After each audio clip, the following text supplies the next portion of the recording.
Linisin natin yung yung pahamugan natin.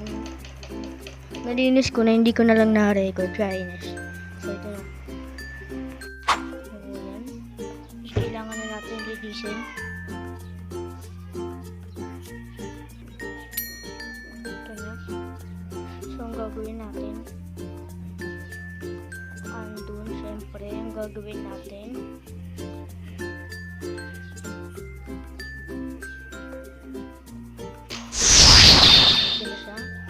lalagyan natin. So, natin lalagay itong mga damo na ito.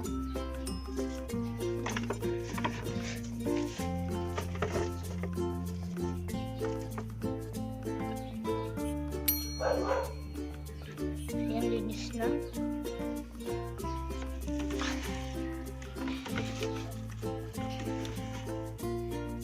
Sorry ka dito, magte-teleport tayo. 3, 2, 1. Oh, ito na yung pahamugan natin. Dito lang siya, papatuyuin pa natin yan. So, bye mga kalingling.